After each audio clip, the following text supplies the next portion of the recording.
पिछला वर्ष मुख्य रूप से कोरोना वर्ष ऐसा माना जाएगा। एक जो अच्छी बात नहीं है वो ये है कि कोरोना वर्ष के नाते कोरोना समाप्त होने की कगार पर आ गया था फरवरी में, लेकिन मार्च से फिर से एक थर्ड वेव जिसको कहनी चाहिए उसकी शुरुआत हो गई है और अभी भी वो कहीं कंट्रोल होती नहीं दिख रही है। कुछ प्रांतों में तो देश भर में काफ़ी स्टीप इंक्रीज भी हुआ है, हमारा प्रांत भी उसमें एक है। हम जो 800 850 एक्टिव केसेस पर आ गए थे, अब वो फिर लगभग 9000 के आसपास पहुंच गए हैं और डेली 800 900 800 900 नए जो केसेस जो हैं वो और कोरोना एक्टिव ये होते हैं। हमने सब सावधानियां बरती हैं और दोबारा से उसके ऊपर हर दिन चिंतन होता है कि आगे इसमें और नई सावधानी क्या बरती जा सकती हैं। कुल मिलाकर के मास्क पहनने की बात, सोशल डिस्टेंसिंग की बात, सैनिटाइजेशन की बात, ये सब चीज़ें हम इसको फॉलो करने के लिए आग्रह कर रहे हैं। हमारा जो सभी डिपार्टमेंट्स इसके ऊपर नज़र रखे हुए हैं। इसके साथ ही कल 1 तारीख को प्रोक्योरमेंट शुरू हो जाएगी और प्रोक्योरमेंट का भी सिस्टम सारे ठीक से बन गए हैं। सभी मंडियों में जो हमारा इंफ्रास्ट्रक्चर है, जो भी आवश्यकताएं हैं, वो सब कंप्लीट कर दी गई हैं और कल 1 तारीख से मुख्य रूप से गेहूं की ही प्रोक्योरमेंट इस बार ज़्यादा होगी, क्योंकि पिछले वर्षों में सरसों भी होती थी, लेकिन इस बार सरसों चूँकि एमएसपी से मार्केट रेट काफ़ी ऊपर चल रहा है, इसलिए प्राइवेट खरीद ही उसमें हो रही है।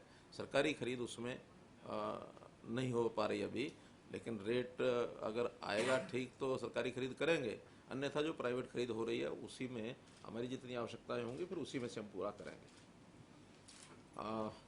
प्रोक्योरमेंट के संबंध में छोटे मोटे विषय कई बार उठते रहे हैं। इस बार हमने एक एसओपी बनाया है, वो पुस्तक तो नहीं मंगवाई, मंगवा के सब बंटवा दें वो एसओपी की।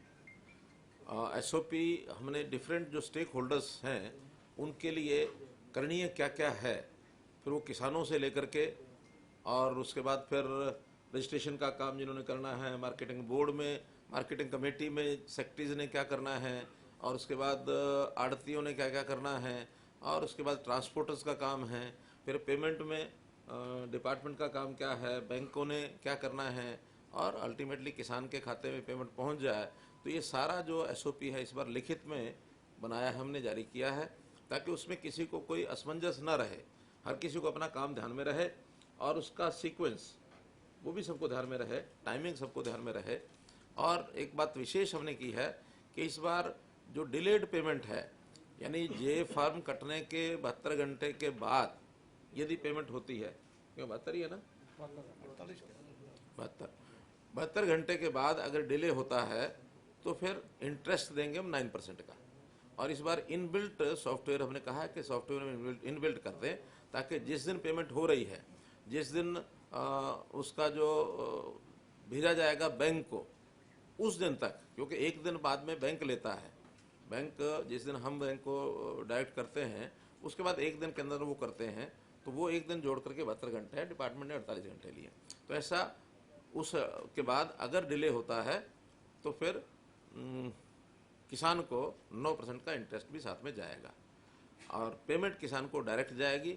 एक समाचार पत्र में हमारे किसी बंधु ने छाप दिया अपने में से ही कि किसान जो है वो आड़ती को आड़त देंगे, ये गलत है। हाँ, आड़त तो जो है वो सरकार ही देगी, आड़ती की आड़त तो वो सरकार देगी, डिपार्टमेंट देगा जो प्रोक्योर कर रहे हैं। मैंने तो केवल इतना कहा था कि किसानों को सीधी पेमेंट मिलेगी और किसान और आड़ती का कोई आपसी लेन देन वो अपना करेंगे, लेकिन आड़त जो है वो किसान के लेन देन का विषय नहीं है, वो तो सरकार के साथ है। तो आड़त जो है वो सीधी सरकार की ओर से ही मिलेगी उनको। तो ये स्पष्ट करने के लिए मैंने आपको बताया। आज के बातचीत में 2 मुख्य विषय मैं आपके सामने रखूंगा। पहला तो 25 दिसंबर को गुड गवर्नेंस डे जिस दिन हम लोग मनाते हैं, इस बार मैंने घोषणा की थी कि 2021 का पूरा वर्ष ये हम गुड गवर्नेंस डे ये वर्ष मनाएंगे। और गुड गवर्नेंस में बहुत से इनिशिएटिव्स हरियाणा प्रांत में ऐसे हमने लिए हैं जो शायद दूसरे प्रांतों ने नहीं लिए हैं। बीच बीच में अलग अलग से आपको उसकी जानकारी हम देते भी रहे हैं, लेकिन फिर भी आज अभी तक जितने हमारे गुड गवर्नेंस के इस वर्ष 1.5 वर्ष में जो जो काम हमने नए किए हैं उसका उल्लेख करूंगा। कहीं कहीं कोई आंकड़ा ही मुझे बताना पड़ेगा तो वो भी मैं आपको उसका ज़रूर बताऊंगा। पहला विषय तो ये कि सुशासन का अर्थ ये है कि जहाँ कोई सत्ता का कुछ लोग उसका भोग करें, चाहे राजनीति में हो चाहे राजनीति से बाहर भी कुछ लोग उसकी भोग करने की एक लालसा बनी रहती है, उस प्रकार के जो लगातार सिस्टम बने रहे। हमने शासन का मतलब सेवा भाव, हम जनता की सेवा कैसे करें, डिलीवरी सिस्टम को कैसे मजबूत बनाएं, हमारा ये फोकस रहा है। तो डिलीवरी सिस्टम को देने के लिए जो हमने कई काम किए हैं उसके अंदर एक बड़ा काम है वो है परिवार पहचान पत्र। परिवार पहचान पत्र के माध्यम से अब हम प्रदेश के हर नागरिक और हर परिवार उसका डाटा हम इकट्ठा कर रहे हैं, सर्वे करा रहे हैं, और सर्वे कराने के बाद हर परिवार का सोशो इकोनॉमिक स्थिति स्टेशन क्या है और उसके आधार पर उसको किस किस योजना का लाभ लेने का वो पात्र है, चाहे वो केंद्र सरकार की योजना हो चाहे प्रदेश सरकार की योजना हो, वो जो पात्र होगा उस पात्र को ही सबसे पहले उस योजना का लाभ मिलेगा। अगर मेरिट इसकी हमको बनानी होगी तो वो रिवर्स इकोनॉमिक जो उसका स्टेटस है वो उसकी मेरिट होगी। सबसे ज़्यादा जो कम आय वाला व्यक्ति होगा वो सबसे पहला पात्र होगा। उसी में हमने एक बड़ी योजना जिसका कल से ही एक प्रकार से शुरुआत कर रहे हैं वो है मुख्यमंत्री अंत्योदय परिवार उत्थान योजना। 1 लाख परिवार उसकी सिलेक्शन वो हमने शुरू कर दी है। लगभग 12-13 हज़ार परिवारों का आय का जो वो जो मूल्यांकन है, आय का वेरिफिकेशन है, वो हमारे पास होके आ गया है। साथ साथ आता रहेगा, साथ साथ उस पर हम काम करते रहेंगे। लगभग 1 लाख परिवार की पहले चरण के अंदर ये हमारी योजनाएं होंगी। उसमें 8-10 तरह के काम डिपार्टमेंट्स ने मिलकर सोचे हैं जिसमें उनकी ऑप्शन ली जाएगी कि वो क्या काम करना चाहता है।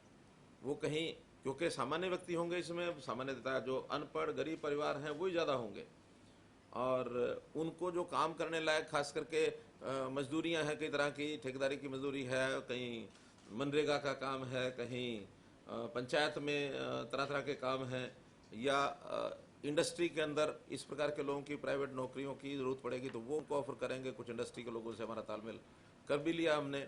और जहाँ कहीं सरकार में आवश्यक होगा और उसकी इतनी योग्यता किसी की होगी तो सरकार में देंगे। कोई सेल्फ एम्प्लॉयमेंट के नाते अपना रोजगार करना चाहता है, मानो कोई 2 पशु बांध करके दूध का काम करना चाहता है तो उसको आर्थिक सहायता उसकी वो कराएंगे, बैंक से कराएंगे। बैंक से बहुत सी स्कीमें हैं, बहुत सी ये जो माइक्रो फाइनेंस के सिस्टम्स हैं बहुत एजेंसियों के, उनके साथ हमने बातचीत की है, उनका हम भी जो है अपने सिस्टम से उनको सहायता कर सकते हैं। अर्थात कोई भी परिवार जिसकी न्यूनतम आय 1 लाख रुपया प्रति वर्ष जरूर हो, ऐसी योजना पर हम काम कर रहे हैं। सरकारी नौकरियां अपने को जैसे बताया कि हमने पारदर्शी तरीके से नौकरियां दी, ये भी हमारा अपने आप में एक यूनिक एक प्रोजेक्ट जिसमें न पर्ची न खर्ची, ऐसा एक विषय जो सारे देश में इसकी जानकारी लोग हमसे लेते हैं कि आप इसको कैसे संभव कर पाए हैं। इसी प्रकार एक योजना हमने ग्रामीण क्षेत्र में लाल डोरा इसकी मुक्ति स्वामित्व योजना प्रधानमंत्री जी ने इसकी घोषणा की, और मुझे खुशी है कि हमने वो एक गांव से जो शुरू की थी उसको सारे देश भर में प्रधानमंत्री जी ने लागू कर दिया है, ताकि लाल डोरा के अंदर की जो प्रॉपर्टी है लोगों की, जिसके बहुत झगड़े लोगों के होते हैं, उसका रेवेन्यू रिकॉर्ड बन जाए और उसमें उनको रेवेन्यू रिकॉर्ड बनने के बाद एक मलकियत उनकी अपनी हो जाए जिसका लाभ उनको निश्चित रूप से मिलने ही वाला है। झगड़े खत्म होंगे, बैंक से कोई फाइनेंस करा सकता है और उसको बेचना हो तो आसानी से अच्छी कीमत पर बेचता भी है। इसके कारण से गांव की प्रॉपर्टी की कीमत भी बढ़ गई है। तो इसलिए ये एक स्वामित्व योजना ये हमने शुरू की। ऐसा पानी बचाने का एक संकल्प हमने लिया है कि पानी का प्रबंधन ये अच्छा किया जाए, बल्कि उसके लिए तो बजट में हमने कहा है कि ये 2 वर्षीय जल प्रबंधन योजना 2 साल की योजना बनाएंगे, जिसमें पानी की एक एक बूंद इसको बचाना, और उसको मानो अगर गंदा पानी है या यूज जिसका है उसको रीयूज़ करने के लिए 25% का टारगेट हमने रखा है इस बार के। 25% पानी जो ट्रीटेड वाटर है उसका उपयोग चाहे इरिगेशन के लिए, चाहे इंडस्ट्री के लिए, चाहे बागवानी के लिए, जहाँ भी उसकी आवश्यकता होगी उसका हम उपयोग करेंगे। इसमें हमने मेरा पानी मेरी विरासत ये योजना भी चलाई ताकि किसान वो पानी का कम उपयोग करे, और जो डार्क जोन हो गए हैं उसके अंदर पानी का दोहन वो कम करेगा। तो उसको भी लगना चाहिए कि मेरी ज़मीन बिना पानी के इसका कोई उपयोग नहीं है, कोई अर्थ नहीं है। मैं अपने लिए आने वाली पीढ़ी को ज़मीन के साथ पानी का भी प्रबंध करके जाऊँ कि पानी भी बचा रहना चाहिए। उसके लिए रिचार्जिंग के हमने प्रोजेक्ट चालू किए हैं। धान की बजाय अन्य फसलें लोग बोएं, उसके लिए अलग से इंसेंटिव दिए हैं। तो एक ये नई योजना हमने की है। फसल का ठीक ब्यौरा ये किसानों का बना सकें और रेवेन्यू रिकॉर्ड के साथ जोड़ के बना सकें। आज किसान जो है उसकी ठीक परिभाषा इसका भी एक अभाव है। आज वो ज़मीन का मालिक है, खेती करता है कि नहीं करता है, किसान उसी को माना जाता है। हम उस पर नए प्रकार से आ रहे हैं। मालिक होना एक चीज़ है, खेती करना दूसरी चीज़ है। वो स्वयं जो मालिक है वो खेती कर भी सकता है और वो नहीं भी कर सकता है, तो वो ओनर ऑफ द लैंड कहलाएगा। लेकिन जो काश्तकार है, अगर वो मालिक खुद काश्तकार है तो किसान भी होगा। अगर वो खुद काश्तकार नहीं है तो जो खेती करता है, चाहे उससे ठेके पर लेकर करता है, बटाई पर लेकर करता है, तो वो जो है किसान वास्तव में वो कहलाएगा। और अभी तक ऐसे किसान जो खुद भू मालिक नहीं हैं उनको बहुत कठिनाई होती है। जितने मुआवजे हैं, जितनी सेल प्रोसीड्स हैं, ये उनके खाते में नहीं जाते। हमने बदल करके मेरी फसल मेरा ब्यौरा, इसमें जो खेती करता है उसका अलग से उल्लेख करके सारे लाभ उसको देने के लिए शुरुआत की है। इसके लिए बहुत जल्दी एक लेजिस्लेशन भी लेके आएंगे हम।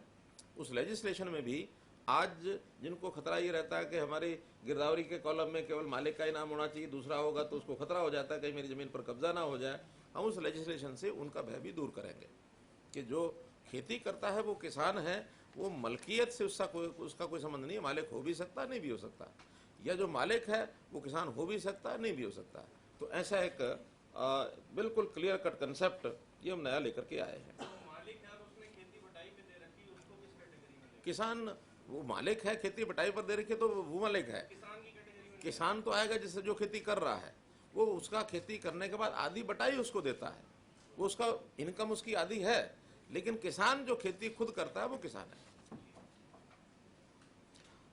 ऐसे ही नौकरियों के लिए खास करके ग्रुप सी और डी, इसमें मल्टीपल जितनी भी डिमांड आती रहती है, हर डिमांड के साथ उसकी जो फॉर्म भरते थे और उसमें साल भर में कई बार एग्ज़ाम देना, हर एग्ज़ाम के लिए पोस्टें कितनी भी हों, लाखों लोग लाइन में लगते थे, एग्ज़ाम देते थे।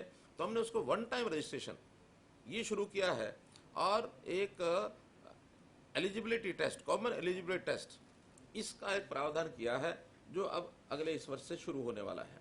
रजिस्ट्रेशन शुरू हो गई है, उसकी अंतिम तिथि अभी हमने 31 मार्च रखी हुई थी, लेकिन आज मैं उसकी घोषणा कर रहा हूं कि वो 31 मई हमने कर दी है, 2 महीने और बढ़ा दिया है।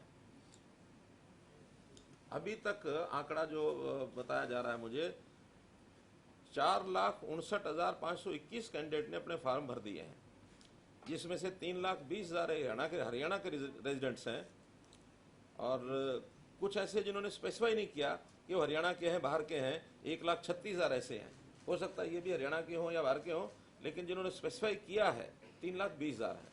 हम इसके साथ परिवार पहचान पत्र भी जोड़ने वाले हैं ताकि उससे ये सुनिश्चित हो जाएगा। जुड़ दिया, हाँ नहीं कर रहे हैं अभी वो 1,36,000 जो ऐसे ही हैं। बाहर के स्टेट का दिखा देते हैं, परिवार पहचान पत्र के बगैर जोड़ ही नहीं सकते।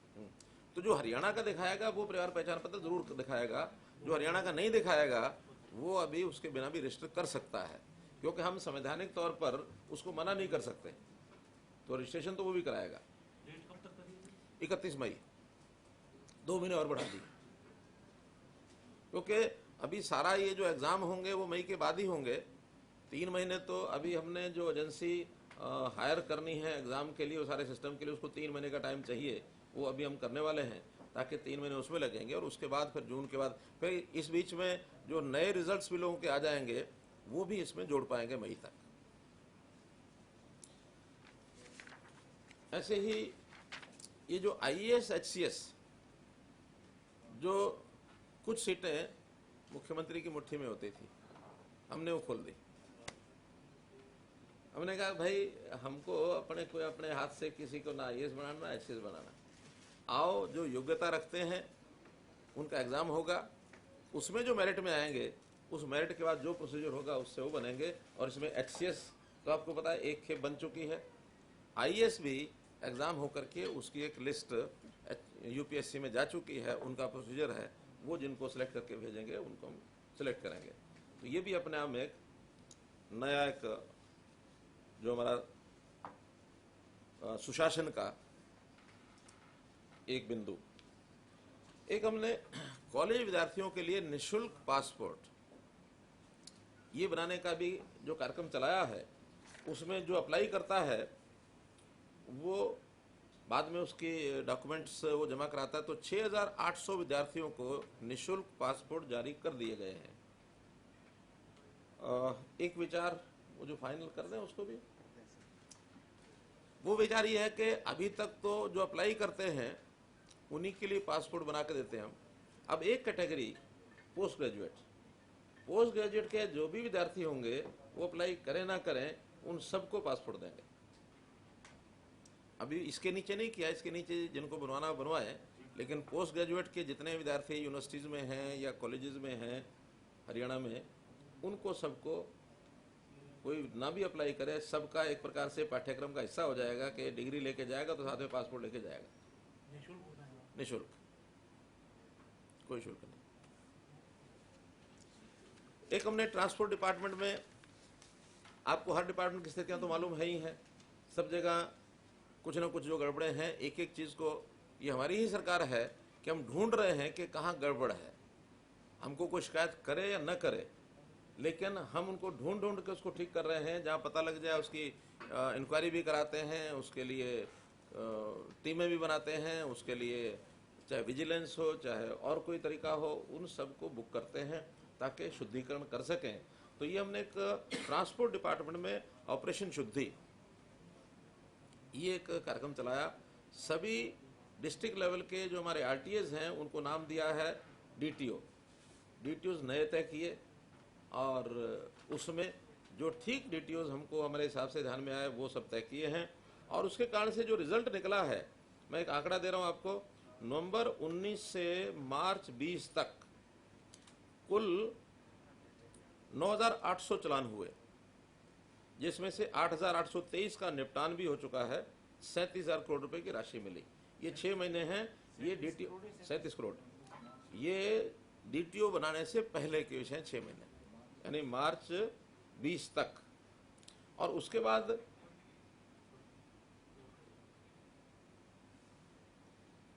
नवंबर 20 से और 29 मार्च, यानी यही कॉरस्पॉन्डिंग पीरियड इस समय का, इस 6 महीने में, नवंबर दिसंबर जनवरी 5 महीने में, इन 5 महीनों में जहां पहले 9,000 चालान थे, अब ये 25,000 चालान हुए हैं, और इसमें से 22,400 का निपटान हो चुका है, और 72 करोड़ रुपए की राशि ये वसूल की गई है। यानी एक प्रकार से डबल ये राशि हो गई, और डबल से भी ज़्यादा चालान भी हुए। तो ये एक परिणाम है उसका कि कुछ लोग अब थोड़ा ठीक शिद्दत से काम कर रहे हैं कि गलत काम को नहीं करने देने, चाहे वो ओवर स्पीडिंग हो, चाहे वो ओवरलोडिंग हो, किसी भी प्रकार की, या डॉक्यूमेंट्स नहीं हैं उसको ठीक करके चलें। तो एक एक चीज़ को ठीक कर रहे हैं। एक योजना आगे हमारी है कि ओवर स्पीडिंग जो है, कुछ एरिया जैसे हम तय करने वाले फास्ट रोड्स जिसमें ऑटोमेटिक चालान हो, ऑटोमेटिक चालान हो। सुझाव तो यहाँ तक भी आया है कि चालान की जो राशि है वो ऑटो डेबिट हो जाएगा, मांगना भी नहीं पड़ेगा। कोई यहाँ से दिल्ली जा रहा है, रास्ते में कब चालान हो गया और कब उसकी राशि बैंक से निकल गई, उसको एक SMS जाएगा, you have been challan under this this this and this much amount has been debited from your account. अब एक सुझाव है, देखें डिपार्टमेंट के लोग इसको कितना जल्दी तैयार कर सकते हैं। लेकिन मैं बता रहा हूँ कि हम अपने सुशासन को किस तरीके से आगे बढ़ा रहे हैं, उसका एक मैं उदाहरण दे रहा हूँ आपको।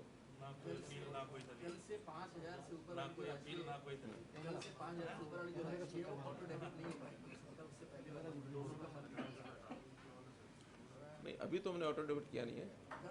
कल से प्रोविजन हो रहा है, 1 अप्रैल से क्या? ऑटो डेबिट जो होता है वो 5,000 से ऊपर का अगर कुछ होगा तो उसके लिए बैंक से पूछना पड़ेगा, कम वाले खैर वो पता नहीं मुझे, लेकिन ऑटो डेबिट होने के बाद अगर उसको अपील करना है तो अपील करने के बाद अगर उसका गलत चालान हुआ तो ऑटो क्रेडिट भी हो जाएगा, उसको कहीं कोई समस्या नहीं आएगी। कोई कह रहा है गलत हो गया जी, तो उसकी अपील का रास्ता है। देखिए, जिसकी गलती है तो भुगतान तो उसी को करना पड़ेगा। विदेशों में है, अभी तक तो यही है, हमारे से पहले कोई ना कर जाए। फिर हमने शुरू किया रजिस्ट्रियों का ई पंजीकरण, जो 1 साल पहले शुरू किया था। उसमें उस जो प्रावधान किए गए थे उस समय उसमें सफलता मिली, लेकिन बाद में ये जो 7A का मामला है इसका दुरुपयोग भी हुआ है। आपको मालूम है, इसलिए हमें भी मालूम है, तो उसकी शिकायतें बहुत आई हैं, इंक्वायरियाँ भी हुई हैं, कहाँ कहाँ क्या क्या गड़बड़ हुई है उसका अध्ययन करने के बाद अब उस 7A को भी हमने चोक कर दिया है कि अब ये रजिस्ट्री 7A जहाँ जहाँ लागू है वहाँ नहीं होगी।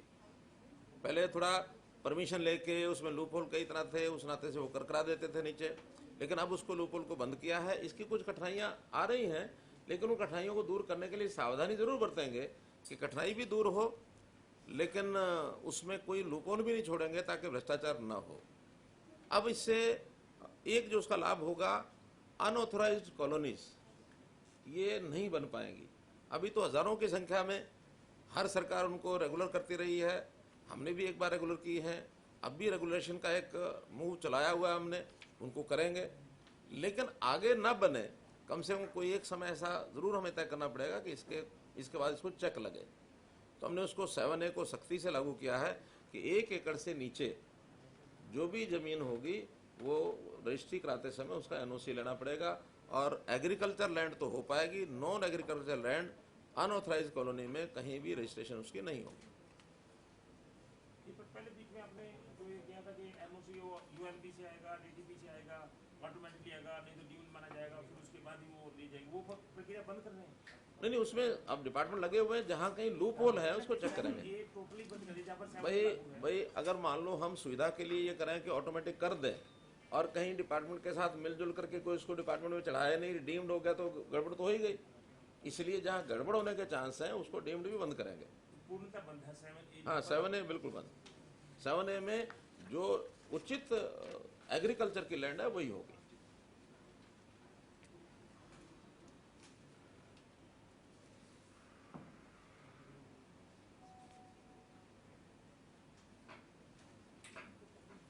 और NOC जो पोर्टल है ये, उसमें जितने बकाया पेमेंट हैं उस प्लॉट के ऊपर, या कोई अनऑथराइज्ड को ऑथराइज कराने के बाद भी अगर रजिस्ट्रियाँ होंगी तो जितनी उसकी पेंडिंग पेमेंट है आउटस्टैंडिंग, वो सारी जमा करने के बाद भी रजिस्ट्री होगी, उससे पहले नहीं होगी। वही तो पूछ रहा था आपसे, ये तो पहले आपने चला ही रखा है। वो चला रखा है, लेकिन अब NOC जो एरिया 7A का है उसमें जरूरी है। उसमें पैसे भी जमा होते थे तो तभी मिल पाते थे, LP से पैसे जमा होंगे तब वो जाके आगे। नहीं, लेकिन अब अनऑथराइज में अपने आप को कराने लग जाएगा, उसको नहीं करेंगे ना। अब जो ऑथराइज एरिया करेंगे उसी में होंगी रजिस्ट्री। CLUs जितने हैं वो भी हमने, जो एक पावर मुख्यमंत्री के पास होती थी, हमने वो छोड़ करके उसको ऑनलाइन कर दिया था। अब उसमें स्कूल्स हैं, चाहे हॉस्पिटल्स हैं, हेल्थ सर्विसेज जितनी भी हैं, पेट्रोल पंप्स हैं, ये सारे जिसको जहाँ चाहिए वो उसको ऑटोमेटिक वही मिलते हैं। लेकिन जिसमें रेवेन्यू रिकॉर्ड चेक करना ज़रूरी होता है, क्योंकि अनऑथराइज्ड जो स्ट्रक्चर्स बनती हैं उसमें डिपार्टमेंट के द्वारा चेक होकर के ही होगा। एक प्रथा, रिमांड की प्रथा, पहले रेवेन्यू कोर्ट्स में चीज़ें चलती थी, पटवारी से शुरू होती थी, पटवारी के बाद तहसीलदार, तहसीलदार के बाद SDM, SDM के बाद DC, ADC, DC, फिर डिविजनल कमिश्नर, फिर FCR, और वो चलते चलते कौन से अधिकारी का मूड थोड़ा सा बदल जाए, वो कहते मुझे तो फाइल समझ नहीं आई, चल रिमांड बैक टू पटवारी। फिर वो पटवारी, उस समय तो पटवारी बदल गया होता है, दूसरे बोर्ड बढ़ा चुका होता है। वो दूसरा बोर्ड बना चुका होता है, फिर वहां से फिर नया तहसीलदार के पास जाता है, फिर नया एडीसी, फिर एसडीएम, डीसी, वो करते करते फिर वहां तक, और फिर पता नहीं कौन सी क्वारी लग करके फिर रिमांड। सालों साल तक ये रिमांड का खेल चलता था।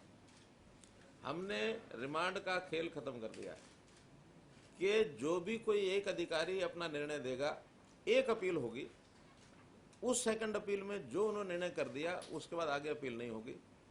इसके बाद आपने जाना तो सीधा सिविल कोर्ट जाओ, क्योंकि ये जो खेल है 20-20, 30-30 साल का प्रॉपर्टीज का, यानी पीढ़ियां निकल जाती हैं, तब तक भी ये खेल चलते रहते हैं रेवेन्यू रिकॉर्ड्स में ये सारे। और बहुत तकलीफ है, जमीनों के लिटिगेशन सबसे ज्यादा है, चाहे सिविल कोर्ट में है और चाहे रेवेन्यू कोर्ट में, सबसे ज्यादा। तो इनको कैसे खत्म किया जाए, उसमें रजिस्ट्रेशन का काम एक तरफ चल रहा है, लिटिगेशन खत्म करने का सिलसिला कोर्ट से भी हमारी बातचीत चल रही है कि इनको बंचेज में आप लोग कैसे खत्म कर सकते हो, करो। कोई हमको नई पॉलिसी बनानी, नई पॉलिसी बनाए, कोई एक्ट भी बनाना पड़ेगा, एक्ट भी बनाएंगे। लेकिन जैसे रुपए का लेन देन बैंक में साफ होता है, केवल होता है तो एक साइबर क्राइम हो गया तो हो गया, अन्यथा रुपया कहाँ जाना और कहाँ से आना है वो सब खाते चलते हैं। ऐसे रेवेन्यू रिकॉर्ड भी है, वो खातों के अंदर एकदम स्पष्ट हो जाए, इसको हम आगे कर रहे हैं।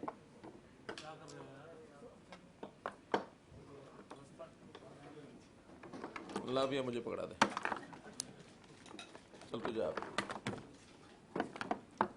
इसका दिख नहीं रहा होगा बेचारे का माइक। अच्छा चलिए, ऐसा ना सुशासन का असर कहीं कहीं तो हो ही जाता है।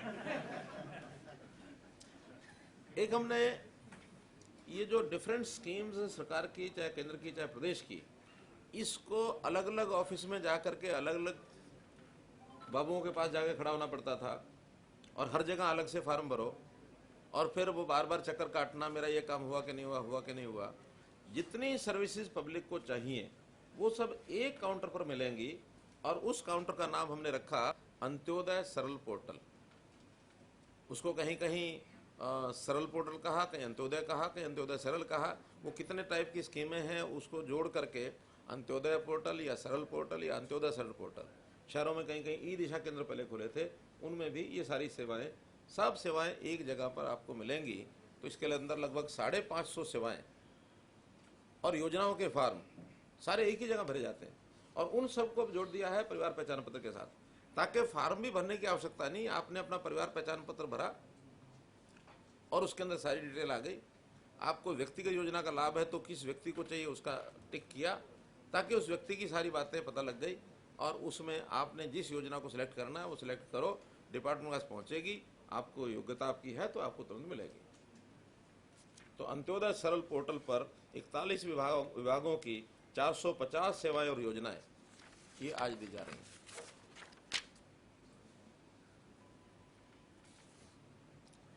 ऑनलाइन स्थानांतरण नीति,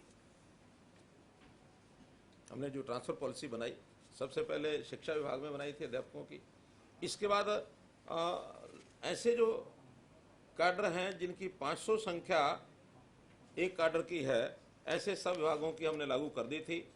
7 विभागों में लागू हो चुकी है, और अब नई सूचना हमने दे दी कि 500 की बजाय 300 का भी कैडर है तो भी ऑनलाइन ट्रांसफर होंगे। तो ऐसे इस बार 10 विभाग जो हैं वो इस दायरे में आ गए हैं। तो ये सब के सब अभी 1 अप्रैल से और 30 अप्रैल के बीच में ऑनलाइन ट्रांसफर सब करेंगे, उसकी तैयारी सबकी हो चुकी है। जितने भी हमारे 500 वाले तो क्योंकि 500 ही खत्म होगा तो 300 ही आ 300 तक आ गया। तो 300 से कैडर वाले ऊपर वाले सभी विभागों का जनरल ट्रांसफर 1 अप्रैल से 30 अप्रैल के बीच होगा। हाँ, अब वो उसका सिस्टम है, अप्लाई कराएंगे, उनका जो सीनियोरिटी का जो उनका क्रमांक है उस सीनियोरिटी के हिसाब से जो जगह खाली है, जो जहाँ डिजर्व करता है, जिसकी जहाँ पात्रता है वो वहाँ पहुँचेगा। और हर साल अब कोई भी व्यक्ति ट्रांसफ़र के लिए अपने आप को उसमें अप्लाई कर सकता है। पहले था 3 साल बाद करना या 5 साल बाद करना। हाँ, जिस किसी को उठाना है उसको शिक्षा विभाग में 3 साल से पहले नहीं उठाएंगे। शिक्षा में 3 साल हो गया, बाकी में हर साल वो होगा। बाकियों में भी अपनी अपनी प्लानिंग बना रहे हैं। किसी को लगता है मैं 2 साल जरूर रहना चाहिए, किसी को लगता है 3 साल जरूर रहना चाहिए। एक एम्प्लाई को एक स्थान पर कितने साल तक अच्छा रिजल्ट दे सकता है, ये हर एक का अलग अलग है। शिक्षा विभाग वालों ने कहा कि हमारा 3 साल अगर रहता तो वो अपनी पूरी वो अपना दे सकता है। 3 साल बाद अगर कोई वहाँ जाना चाहता तो उसको उठा देंगे, नहीं जाना चाहता तो 5 साल भी रहेगा। 5 साल बाद उसको कहेंगे जरूर उठना है। 3 से 5 मैक्सिमम। लेकिन शिक्षा विभाग की तो ऑनलाइन ट्रांसफर ड्राइव खुली नहीं थी, एक बार खुलने के बाद। नहीं, पिछली बार खुली थी और बीच में हमने कर दी थी। कोई व्यक्ति कोर्ट में चले गए, उसके कारण से आधे लोगों ने ज्वाइन कर लिया था, आधे ने ज्वाइन नहीं किया था, तो सडनली कोर्ट ने उसको रोक दिया था कि भी इसको नए सेशन में करना। अब वो भी जो बचे हुए लोग हैं अब अप्रैल के अंदर वो ज्वाइन करेंगे, वो शिक्षा का ड्राइव पूरा हो जाएगा और इस अप्रैल में फिर से जो बाकी बचे हुए हैं उनका फिर ट्रांसफर होगा। हर विभाग की अपनी अपनी ट्रांसफर पॉलिसी, जो ऑनलाइन ट्रांसफर पॉलिसी, उसमें थोड़े थोड़े चेंजेस हैं। उसके अनुसार ही करते हैं। हाँ, चेंजेस थोड़े थोड़े अपनी रिक्वायरमेंट के हिसाब से डिपार्टमेंट करते हैं। इतना ही है कि जनरल जो उसका वो है एक प्रिंसिपल, वो ये है कि एज के हिसाब से उनकी सीनियोरिटी होगी। महिलाओं को सीनियोरिटी के नंबर अधिक मिलेंगे, या जो और कुछ क्लासेस है डिजर्व करती हैं उनको मिलेंगे। बाकी उनके कौन से प्लेस जोन क्या होगा, पूरा हरियाणा एक जोन हो सकता है, एक जिला एक जोन हो सकता है, या 4 जिले मिला के कर सकते हैं। तो ऐसा वो अलग अलग से कितनी उनकी स्ट्रेंथ है, कहाँ कहाँ उनके ऑफिस हैं, इसके हिसाब से वो करेंगे। लेकिन ये एक बहुत सक्सेसफुल प्रयोग हमारा गया है। इसको भी बहुत से स्टेट्स ने अध्ययन करना शुरू किया है, 7-8 प्रांतों ने इसको लागू भी कर दिया है। एक विषय है जमीनों का प्रोक्योरमेंट, ये जो एक्विजिशन होता है। एक्विजिशन के एक्ट के कारण से हमको बहुत नुकसान हुआ, खास करके जिन डिपार्टमेंट्स ने बड़ी मात्रा में ज़मीनें एक्वायर की थी। HSADC है, HSBP है, और इनके अनाउंसमेंट हजारों हजार करोड़ की अनाउंसमेंट पिछले दिनों कोर्ट्स में आई है, जिसके कारण से वो सारा लोड कंज्यूमर के ऊपर गया है। और कंज्यूमर भी बहुत परेशान होता है। पहले तो वो अपने एक रेट से ले लेता है, अब उसको ही नहीं पता होता कि कितने अनाउंसमेंट आ जाएगी। इसके झगड़े बहुत पड़े, जिसको हम अभी सुलटा भी रहे हैं। कुछ योजनाएं पीछे बनाई हैं, कुछ आज भी 1-2 योजनाएं आपको बताएंगे। तो वो सारा ना हो, या तो उसमें कोई नया एक्ट बने जो हमको सूट करे। जब तक ऐसा नहीं होता तो हमने एक नया उसमें सिस्टम बनाया है, ई भूमि पोर्टल। ई भूमि पोर्टल पर जिसको अपनी जमीन बेचनी है वो भी डाल सकता है, जिसको खरीदनी है वो भी डाल सकता है। जब खरीदने वाला डालेगा तो उस एरिया में बेचने वाला वो अपना रेट डालेगा, और जिसकी डिमांड नहीं है वो भी डाल देगा, ताकि डिमांड वाला उसको देख सके कि ये चीज़ बिकने वाली है। जैसे एक एक्सचेंज होती है, ऐसी एक लैंड एक्सचेंज, ये ई भूमि का पोर्टल। इसमें लगभग अभी तक 9,725 किसानों ने 19,000 एकड़ भूमि का अपना पंजीकरण करा रखा है। अभी हमने कितनी खरीदी है वो कोई तो नहीं आया अभी। इसमें हमने हमारी आवश्यकता के हिसाब से हमने कुछ खरीदी भी है। जैसे पिछले दिनों में करनाल का एयरपोर्ट, वहाँ हमको कुछ ज़मीन चाहिए थी, शायद 56 एकड़ ज़मीन उसी में से खरीदी। और वो नेगोशिएशन हो जाती है। कमेटियाँ हैं 3 तरह की, लोकल DC लेवल पर, एक ऑफिसर लेवल पर, और एक सब कमेटी मिनिस्टर्स की। अगर कलेक्ट्रेट पर कोई बेचना चाहेगा तो DC लेवल पर ही उसका फाइनल हो जाता है, और कलेक्ट्रेट से ऊपर शायद 20% तक रखा हुआ है, वो फिर सेक्रेटरी लेवल तक होता है। 20% से ऊपर अगर कोई मांगता है अपनी कीमत, तो फिर एक सब कमेटी बनी हुई है मिनिस्टर्स की, उसमें अधिकारी भी होते हैं, मिनिस्टर्स भी होते हैं। हमको आवश्यकता लगती है कि हाँ इसकी आवश्यकता ज़्यादा है और इस पेमेंट को जो उसने मांगी है उसमें नेगोशिएशन करके देना ठीक रहेगा, तो उसको खरीद लेते हैं। बहुत ज़्यादा है तो छोड़ देते हैं। ऐसे ही खनन के जो ठेके हैं, इनकी हमने ई नीलामी शुरू की है। इसके बहुत झगड़े होते हैं, बहुत पेंडेंसी पड़ी हुई है, फिर भी हमने मई 2021 से और इसको स्पीड से करेंगे। जितनी हमारी माइनिंग की बेल्ट्स हैं उन सब में छोटे ठेके, पहले तो बड़े बड़े ठेके होते थे, हमने इसको एक एक के 3-3 किए हैं, और उसको हम सब अब मई 21 के अंदर सारे इसके ठेके जो हैं ऑनलाइन कर देंगे। कोई आए जिसकी इच्छा बोले जाए। छोटा आकार कितना रखते हैं? कुल अब 44 हमारे ठेके हैं, 44 पैचेज हैं। जो पहले 11-12 थी तो उसको 44 में कर दिया, जो खास करके रेत के ये जो नदियों के ठेके हैं ये, तो ये हमने छोटे कर दिए हैं, ताकि बहुत बड़ा 500, 600 हेक्टेयर का लेने के बजाय कोई 50 हेक्टेयर, 60 हेक्टेयर, इतने में जो फिजिबल है उसको वो ले जा सके। पावर में हमने बहुत एक क्रांतिकारी बदलाव किया है। हरियाणा में पहली बार 5200 गांव में 24 घंटे बिजली, मारा गांव, जगमग गांव, ये हमने जो शुरू किया तो 75% गांव ऐसे हो गए हैं जहां 24 घंटे बिजली पहुंच गई है। चारों हमारी कंपनियां वो प्रॉफिट में आ गई हैं। रेट हमने पिछले 6 साल में बढ़ाए नहीं हैं, बल्कि एक बार रेट कम किए थे। और आगे में किसी पावर प्लांट की थर्मल की ज़रूरत नहीं है, थर्मल अब डिस्करेज किया जा रहा है। अब जितना भी है वो हाइड्रो है, सोलर है, विंड है, हाइब्रिड है, ये सब करके हम ले रहे हैं। आज भी Haryana is surplus, power surplus state. जितनी हमको आवश्यकता है उससे भी ज़्यादा है अभी हमारे पास। और कुछ ओब्लिगेशन हमारी ज़रूर है, आरपीओ जो हमारा ये ग्रीन एनर्जी होती है, तो इस आरपीओ को पूरा करने के लिए हमको सोलर अथवा बाकी हाइड्रो ये सब जो खरीदनी है वो खरीदेंगे उसको। कितना सरप्लस है कि 2000 मेगावाट 3000 कुछ अगर डाटा हो बिजली अब एकदम एग्जैक्ट डाटा नहीं है, लेकिन हाँ वो तो डिमांड के हिसाब से हर दिन आज की डेट में भी डिमांड मान लिया 5000 मेगावाट पावर डिपार्टमेंट से पूछ के बता देंगे, आंकड़े दे देंगे। लेकिन कुल मिला के हमारा जो 9000 मेगावाट हमारे पास बिजली है, खपत इससे कम है। और भी हमने पीछे सोलर के कुछ प्रोजेक्ट्स अपने भी लगाए हैं, पानीपत में लगाया है। अभी एक प्रोजेक्ट कल ही क्लियर किया है, वो है रूफटॉप का। रूफटॉप पर ज़्यादा बड़ा नहीं है, कितने मेगावाट था वो रूफटॉप का, कुछ एक 15-20 मेगावाट का ऐसा प्रोजेक्ट है। वो हमने कल उसका टेंडर दिया है कि वो अपने अपने सरकारी बिल्डिंग्स के ऊपर खास करके वो प्रोजेक्ट्स लगाए जाएंगे। शिक्षा क्षेत्र में हमने जो आमूलचूल परिवर्तन किए हैं उसमें एक तो कुछ आंगनवाड़ी को हमने बनाया है प्ले वे स्कूल। तो प्ले वे स्कूल जो है उसका एक बहुत अच्छा डिमांड आने लग गई है। ट्रेनिंग उसकी शुरू हो गई है, वहाँ स्कूलों में इंफ्रास्ट्रक्चर पूरा कर दिया है। छोटे बच्चों को अच्छी शिक्षा मिले, यानी 5 साल से छोटे भी हैं, तो उनको हमारी नई एजुकेशन पॉलिसी में भी आया है कि 5 साल के छोटे बच्चों को शिक्षा पर जोर दिया जाए। तो हमने 4000 जो प्ले वे स्कूल बनाने हैं उसके अंदर इस बार 1100 प्ले वे स्कूल पहले बना रहे हैं, अगले सालों में इनको और बढ़ाया जाएगा। ऐसे ही संस्कृति मॉडल स्कूल ग्रामीण क्षेत्र के अंदर, शहरों में भी हर ब्लॉक में कम से कम एक, इससे ज़्यादा भी कर सकते हैं। तो ये संस्कृति मॉडल स्कूल की भी बहुत डिमांड बढ़ गई है। हालांकि उसमें हमने थोड़ा फीस भी रखी है। जो गरीब विद्यार्थी होंगे उनको फीस फ्री होगी उनकी, लेकिन जो पे कर सकते हैं उसके उनसे थोड़ा फीस लेंगे। ये प्राइवेट स्कूलों का मुकाबला करने के लिए हमारे स्कूलों की इंफ्रास्ट्रक्चर भी अच्छा हो, उनका ब्यूटिफिकेशन भी हो, उनमें सुविधाएं भी हों, और टीचर्स की भी जो अच्छे सिलेक्टेड टीचर्स हैं उसमें पढ़ाएं। इंग्लिश मीडियम स्कूल ये हमने बनाए हैं। तो ये हमारे इस शैक्षणिक सत्र में शुरू हो जाएंगे, शुरू हो गए हैं। 250 के आसपास। हाँ, शुरू हो रहे हैं सब, उसमें सिलेक्शन शुरू हो गई है, टीचर्स की एडमिशन शुरू हो गए हैं, इस सेशन से शुरू हो जाएंगे।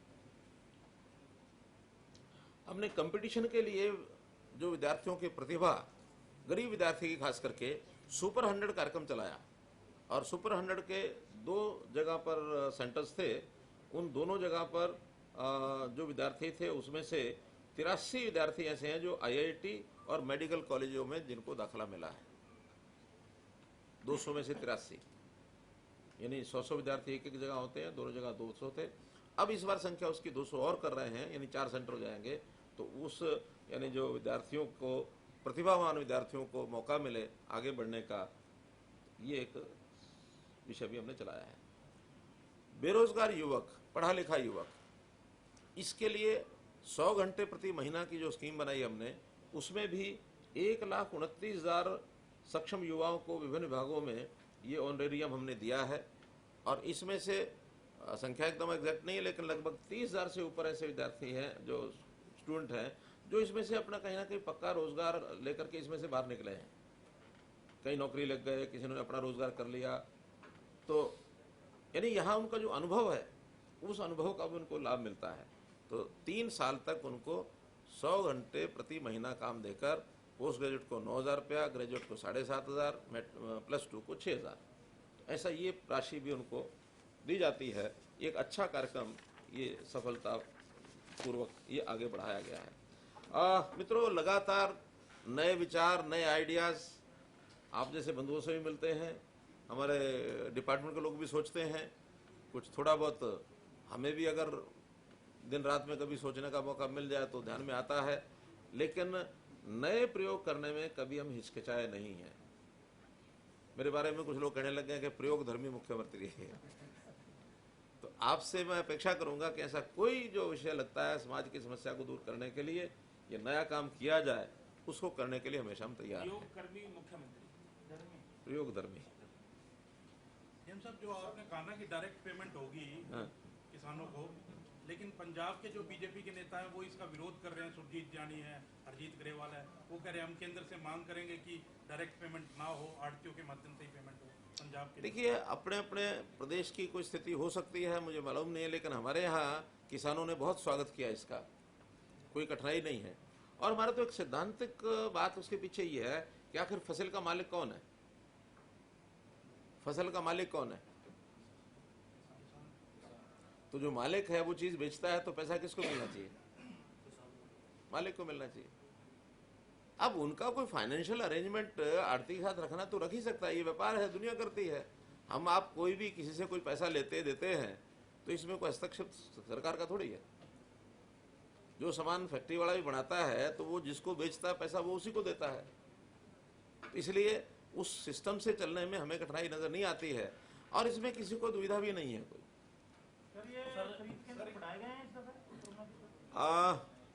डीसीज को कहा गया कि जहां जितनी आवश्यकता हो उसका वो अरेंजमेंट करके रखें।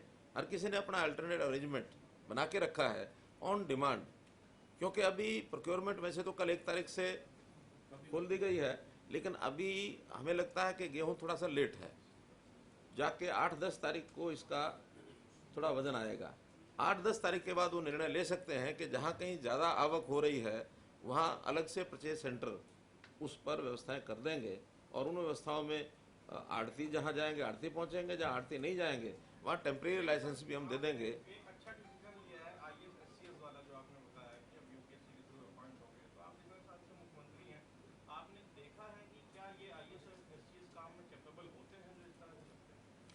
देखिए, मुझे HCS का थोड़ा ज्ञान आया है, थोड़ा सा जो अभी इस में लग के आए हैं उसमें 90% जो है एजुकेशन डिपार्टमेंट से आए हैं। HCS, जेबीटी या उससे ऊपर के अध्यापक, और वो सब अच्छे पढ़े लिखे और अच्छे मेरिट के लोग हैं। तो मेरिट वाले लोग आएंगे, बाकी ट्रेनिंग तो HCS की आखिर जब सिलेक्ट होंगे उसके बाद वो ट्रेनिंग तो कर ही लेते हैं। अच्छा पढ़ा लिखा कोई भी व्यक्ति होगा, आखिर पहले भी कंपटीशन में से ही आते हैं ये। तो कंपटीशन में जो नहीं आते हैं, जिनको मैं और आप कोई भी तय कर दे अच्छा भी तुम लग जाओ, उसकी मेरिट का तो कैसे आकलन हो सकता? नहीं हो सकता। वो तो इतना आकलन है कि किसने किसके साथ बैठ के चाय पी, कितनी बार पी, वो कोई मेरिट का आकलन तो नहीं है। ये जो टेम्परेरी लाइसेंस की बात कर रहे थे कि जहाँ पर आड़ती अभी मेरा एक ही विषय हुआ है। नहीं, अब किसानों वाली की बात करते हैं क्योंकि वो इम्पोर्टेंट चल रहा है। सुनिए। एक ये हरियाणा में फसलों की सरकारी खरीद हेतु जानकारी डॉक्यूमेंट वर्जन 1, ये जो SOP का हमने बनाया है, ये इतनी बड़ी पुस्तक है ये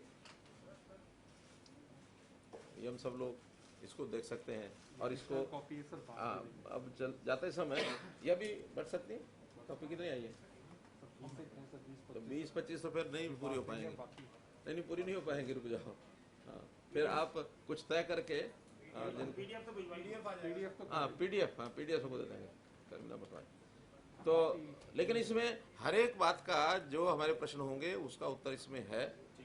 फिर भी कोई और सुझाव आएगा तो अगले वर्षन में उसको हम जोड़ लेंगे, कोई दिक्कत नहीं है। अगर कहीं लगता है कोई बड़ी बात रह गई तो उसको अलग से उसकी इंस्ट्रक्शन बना करके उसको हम सर्कुलेट कर देंगे। लेकिन इस SOP का मतलब ये कि किसी को असमंजस ना रहे कि एक बड़ी कॉम्प्लेक्स प्रक्रिया है और हम चाहते हैं कि जमीन से उगा हुआ एक दाना वो किसी न किसी मुंह में जाना ये जरूर चाहिए, कहीं वेस्ट नहीं हो। एक विषय जो और इसके साथ मुझे जोड़ना है वो है, हमने बजट में घोषणा की विवादों का समाधान। विवाद बहुत से हैं, बहुत विवादों का समाधान हम कर रहे हैं, लगातार कर रहे हैं। अभी 3 दिन पहले भी HSIDC का हमने किया है, तो कुछ 1-2 आज भी नई घोषणा मैं करूंगा, लेकिन जो पहले हो चुके हैं उसकी भी जानकारी मैं आपको दूंगा। एक नई योजना हमारी है, वो है मार्केटिंग बोर्ड। मार्केटिंग बोर्ड में जो दुकानें हमने अलॉट की हुई हैं, उस अलॉटेड दुकानों के अंदर उनके पैसे रुक गए, किन्हीं भी कारणों से रुके, फिर उसके बाद उनका ब्याज शुरू हो गया, फिर पेनल्टी शुरू हो गई। अब सीमा इतनी ज़्यादा हो गई कि हर किसी को देने में कठिनाई आ रही है। और कहीं एक्सटेंशन फीस, ये एक सबसे बड़ा, पता नहीं क्या सोच के बनाया गया होगा, वो कुछ सालों तक तो ग्रेजुअल बढ़ता है और कुछ सालों के बाद बढ़ने की उसकी जो स्पीड है, हर साल डबल। अब हर साल डबल में अगर 5 बार डबल हो जाए तो कितना हो जाएगा? एक साल में 2, दूसरे साल में 4, तीसरे में 8, चौथे में 16 और 5वें में 32। तो वो 2-3 साल बाद कहता है जी आप अपनी दुकान वापस ले लो, मेरी जान छोड़ो। डिपार्टमेंट कहता नहीं पहले पैसे दो, हाँ फिर वापस लेंगे, नहीं तो वापस भी नहीं लेंगे। पैसे भी लेंगे, हाँ, और साल बाद वो ना पैसे दे पाता ना दुकान दे पाता, अगले साल और डबल हो जाते हैं। तो ऐसी घुमर घेरी में चीज़ें फंसती हैं, जिसके कारण से ये विवाद बने हैं। हमने उसको थोड़ा सरल किया है। सरल क्या किया है? एक तो जो पीनल इंटरेस्ट है, ये लगभग दुकानें हैं, कितनी हैं? 2421 जो आवंटी हैं वो डिफॉल्टर हैं। तो इनका जो बाकी पेमेंट है, नहीं वो दूसरा नहीं जोड़ा ना, 800 जो भी था, इनका यही है। 1131 करोड़ रुपए की राशि बकाया है, सब मिलाकर उनकी प्रिंसिपल अमाउंट भी और इंटरेस्ट और पीनल इंटरेस्ट। तो हमने पहले काम में तो ये किया कि जो पीनल इंटरेस्ट है वो क्या किया? पूरा माफ कर दिया। इसमें अलग अलग है, पीनल इंटरेस्ट कितना है? 150 करोड़ पीनल इंटरेस्ट 1121 में से वो पूरा माफ कर दिया। और इसके बाद जो इंटरेस्ट है, उस इंटरेस्ट में भी कितने परसेंट? 40% जो सिंपल इंटरेस्ट है उसमें से भी माफ कर दिया। दोनों मिला के 370 करोड़ हो जाता है। दोनों 370 करोड़ माफ होने के बाद 220 करोड़ 40% हो गया। हाँ, तो बाकी जो बचा है, उस बाकी बचे को यदि ये 15 जून तक 764 करोड़ रुपए बाकी बचा है, तो ये 15 जून तक अगर ये जमा करा देंगे तो इस योजना का उनको लाभ मिल जाएगा। यानी लगभग 1121 में से 700 करोड़, 400 करोड़ खत्म हो गया, तो ये 40% के लगभग सारे में टोटल में माफ हो जाता है। और मैं समझता हूँ एक बड़ी राहत ये हम आज उनको दे रहे हैं। कल प्रोक्योरमेंट का सीजन शुरू है, तो बहुत वर्गों को दिया है, तो आड़तियों को भी, क्योंकि सब आड़ती है ये, आड़तियों को भी आज हम 400-425 करोड़ रुपया ये उनके लिए छोड़ रहे हैं, ताकि वो बाकी 3 महीने में, 15 जून इसलिए रखा है कि भी 15 जून तक इनकी इनकम वगैरह भी हो जाएगी, आड़त के पैसे भी आ जाएंगे, सब आ जाएंगे, तो इनको तो हो सकता है मुफ्त ही पड़ जाए इस बार के सीजन में। तो कुल मिला करके एक इनको भी ऑटो डेबिटेड कर दो, जो आदमी जो पैसा देना है वो इसमें जमा करो। वो उनसे पूछ लेंगे हैं? लेना है वो नहीं ले रहे।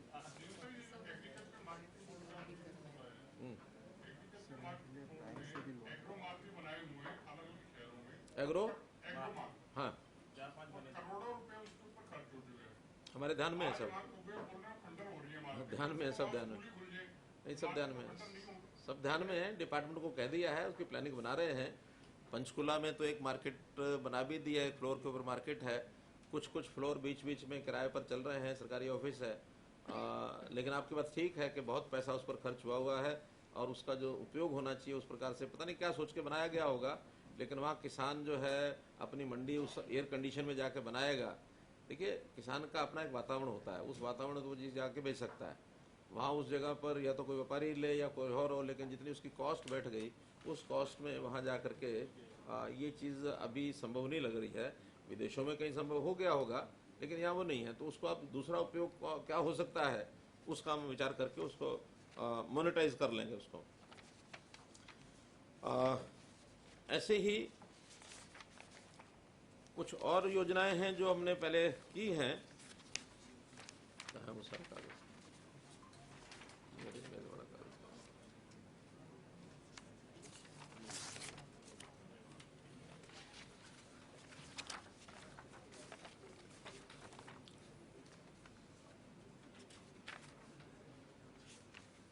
पिछले दिनों में हमने हरको बैंक की एक योजना निकाली थी, उसमें भी उसका है कुछ हरको का। उससे पहले मैं आपको ये बता रहा हूं कि HSIDC में हमने 4-5 योजनाएं घोषित की हैं। सबसे पहले उनका पीनल ब्याज वो सारा माफ किया, और जो ओवरड्यू ब्याज है उसमें भी 25% की छूट की थी। इसमें 225 करोड़ रुपया लोगों को लाभ हो जाएगा 1500 करोड़ में से। तो 1500 करोड़ की राशि में से 225 करोड़ रुपया लाभ हो जाएगा, और 30 जून तक ये राशि उनको जमा करानी है। ऐसे एक्सटेंशन फीस इसमें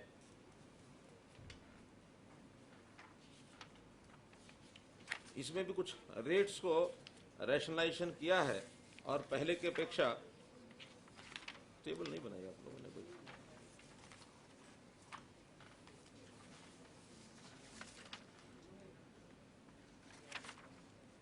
पहले की अपेक्षा इसमें काफी कम किया है। एक चीज जो इसमें नए सिरे से की है कि पहले वो जो डबल का मामला था वो सब खत्म कर दिया है। 6 साल के बाद यदि कोई प्लॉट नहीं बना सकता तो उसका वो प्लॉट ले करके और उसको ऑक्शन कर दिया जाएगा। ऑक्शन के 3 प्रकार होंगे। या तो वो आदमी सरेंडर कर देता है, सरेंडर करने में 10% की राशि जो उसने पहले जमा कराई थी लेने से पहले, जो इसको अर्नेस्ट मनी कही जाती है बुकिंग से पहले, वो जब्त होगी। और उसके बाद जो 90% है, उस 90% में 50% या 10% ज़्यादा 10% ऑफ द टोटल, या जो जमा कराई उसका 50%, विच एवर इज हायर वो ली जाएगी, विच एवर इज लेसर, हाँ, जो कम है वो ली जाएगी। यानी टोटल मिला के टोटल जो कीमत है सरेंडर करने के बाद उसका 20% से ज़्यादा नहीं जाएगा। 10 पहले वाला, 10 और बाद में। लेकिन किसी ने 10 के बाद टोटल जो अगला 15% है या 20% है, 20 से कम जमा कराया होगा तो उसका 50% स्वाभाविक है 10 से कम बनेगा। तो 10 से कम बनेगा 10 पहला और ये 10 से कम, वो उससे नीचे ही रह जाएगा। अर्थात 15 और जमा कराया है, 10 पहले वाला, 15 का 7.5, तो 17.5 ही देना पड़ेगा, 20 नहीं देना पड़ेगा, तो वो सरेंडर कर सकता है। एक उसमें सरेंडर की है कि सरेंडर्ड ऑक्शन, वो ही कहता कि मैंने सरेंडर किया, आप इसको मेरे कहने पर ऑक्शन कर दो। उसका ऑक्शन करेंगे, जितना ड्यू है ओवर ड्यू उसके ऊपर बाकी बचा हुआ वो ले लेगा डिपार्टमेंट, उसकी पेमेंट अगर उसको जमा हुई है वो उसको दे देंगे। इसके बाद जो प्रॉफिट होगा उस प्रॉफिट को 50-50 बांट लेंगे, ताकि उसके मन में भी कोई लालच ही ना रहे कि मेरा प्रॉफिट था, गवर्नमेंट क्यों ले गई। गवर्नमेंट को ये नहीं कि जिसने दिया तो कुछ है नहीं इसलिए तो प्लॉट तो हमारा ही है। तो मैंने कहा उसकी बुकिंग भी अगर हुई है और फिर भी वो सरेंडर करके ऑक्शन कराना चाहता है तो प्रॉफिट आएगा तो 50-50, ऑक्शन में लॉस हो गया तो सारा उसको भरना पड़ेगा।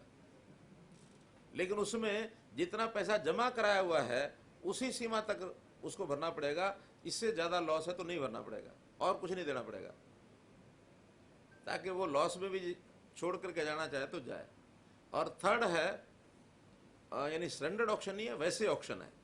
ऑक्शन यानी 6 साल अगर हो गए और उसने नहीं बनाया तो एक नोटिस दिया जाएगा कि आपके इस प्लॉट को ऑक्शन कर रहे हैं। उस ऑक्शन के बाद वही नियम, प्रॉफिट है तो 50-50, लॉस है तो उसका, ताकि ये मामला कोर्ट में ना जाए। जो इसके ऊपर सहमत होगा वो बाहर ही बाहर फैसला हो जाएगा। और ये प्लॉट्स कई हजार हैं ऐसे जिन्होंने ऑक्यूपेशन सर्टिफिकेट जिनके झगड़े पड़े हुए हैं, उस नहीं एक्सटेंशन फीस के। तो एक्सटेंशन फीस बहुत लोगों ने कई कई साल से लेके रख लिए, लेकिन उसको बनाया नहीं है। आज जिसको भी 6 साल पूरे नहीं हुए तो उसको 1 साल के अंदर अंदर मानो 1 साल का टाइम और दिया जाएगा। अगर 5.5 भी हो गए तो 1 साल का टाइम और देंगे। 5 से अगर ऊपर हो गए तो 1 साल देंगे, और 5 से नीचे हैं तो फिर 6 साल जिस दिन होंगे। 6 साल के बाद ये पॉलिसी लागू हो जाएगी, ताकि उसको हमेशा हमेशा वो प्लॉट उसके गले में ना पड़ा रहे। लेकिन आपने जो बताया ये प्लॉट को 6 साल से ज्यादा माने जिन्होंने एक्सटेंशन फी जमा ही नहीं कराई, उनका 1 साल और देंगे। तो 1 साल सबको देंगे। 1 साल सबको दे रहे हैं। ऐसा नहीं है कि आज निर्णय लिया तो आज ही कुछ कर रहे हैं। या तो 1 साल में बना लें, नहीं तो हमारी पॉलिसी बना लें। फिर कुछ लोगों को ऑक्यूपेशन सर्टिफिकेट नहीं मिला। ऑक्यूपेशन सर्टिफिकेट के भी कई झमेले होते हैं। वो अप्लाई कर देता है, फिर उसकी इंस्पेक्शन करता है डिपार्टमेंट, और जाके कोई कॉमा लगाता है क्लर्क, उस कॉमे पर खेल चलता रहता है कई कई साल तक। फिर उसमें जहाँ ओसी नहीं मिला तो वहाँ वो शुरू हो जाता है एक्सटेंशन फीस। अब उनकी भी जान किसी तरह की छूटे, तो हमने ये कहा कि जिस दिन आपने ओसी अप्लाई किया है उसके 6 महीने की आपको एक्सटेंशन फीस लगेगी। 6 महीने या उससे पहले अगर इंस्पेक्शन हो गई है तो फिर उस समय तक। इंस्पेक्शन लेट हुई है तो सिर्फ 6 महीने। 6 महीने की एक्सटेंशन फीस देना, ओसी की डेट मान करके कंपाउंडेबल जो है उसका जुर्माना, कंपाउंडेबल का जुर्माना लगा करके और ओसी दे दी जाएगी। अगर नॉन कंपाउंडेबल है तो अभी ओसी नहीं मिलेगी, उसको फिर चाहे तोड़ना पड़े चाहे रिज्यूम करना पड़े। क्योंकि ये नहीं है कि करना तो कुछ और था और कर लिया, उसने गली भी घेर ली और उसने किसी और का प्लॉट घेर लिया, या जितना आगे पीछे उसको छोड़ना था उसके बजाय सारा ही उसने रगड़ दिया। आखिर कुछ नॉर्म्स हैं, उस नॉर्म्स को हमको जरूर पालन कराना पड़ेगा।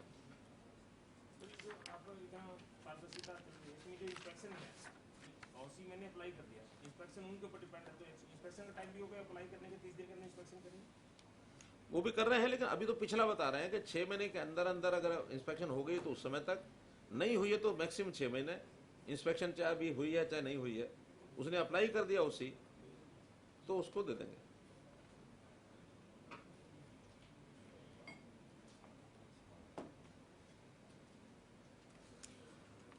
प्लॉट कोई नया लेता है तो उसको एक छूट दी है कि अगर वो 45 दिन के अंदर एकमुश्त पेमेंट कर देता है या नीलामी की तारीख से 60 दिन के भीतर पेमेंट कर देता है तो उसको टोटल कीमत का 10% छूट। अब ये छूट देने के बाद किसी को लगता है हमारे पास तो पैसा नहीं है, या उससे पहले सेटलमेंट में भी किसी को पूरा पैसा भी नहीं दे पा रहा, रखना भी चाह रहा है, इसके लिए हमने बैंकों से कांटेक्ट कर लिया है। सिडबी बैंक ने ये कहा कि वो पैसा हमारे से ले लें और बैंक को फिर अपनी किस्तें देते रहें, डिपार्टमेंट अपना पूरा ले ले, बाहर हो जाए। फिर हम बाहर हो जाएंगे, प्लॉट सिडबी बैंक का हो जाएगा और सिडबी बैंक को अपना किस्तें देते रहो और अपना करते रहो।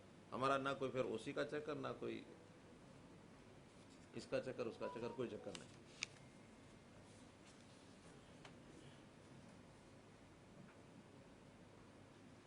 एक स्कीम जो प्रेस्टिजियस प्लॉट हम देते हैं, प्रेस्टिजियस प्लॉट में सामने वाला कमिट करता है कि मैं इतने करोड़ रुपए की पेमेंट करूँ, वो इन्वेस्टमेंट करूंगा और इतनी उसमें एम्प्लॉयमेंट दूंगा, और बाद में जितना कमिट किया था, क्योंकि उसका लाभ तो ले जाता है, प्रेस्टिजियस का कुछ लाभ जोड़े हुए उसमें, बाद में उसको कर नहीं पाता, कई बार उसको पता नहीं होता, कई बार गलत बोल के करवा लेता है, और वो भी इसी चक्कर में फंस जाता है क्योंकि वो छोड़ वो नहीं सकता, और उसने जो ग्रांट पैसा लिया हुआ है वो सारे का सारा वापस मांगता है डिपार्टमेंट, सारा वापस देता नहीं है।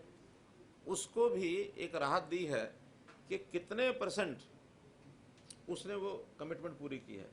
मानो उसने 50 करोड़ करना था और 25 करोड़ कर दिया तो 50% किया है, तो 25 to 50 की एक स्कीम बना दी है, एक 50 की 75 अप टू 75 कर दिया, और एक अबव 75 लेकिन 100 से कम, एक उनकी स्कीम बना दी है। उसी हिसाब से उनकी एक परसेंटेज टोटल उस प्लॉट की वो अपना जमा कराए और अपने को उसका जो ग्रेडेशन है, हाँ, रेट जो उसका लगेगा वो फिर उस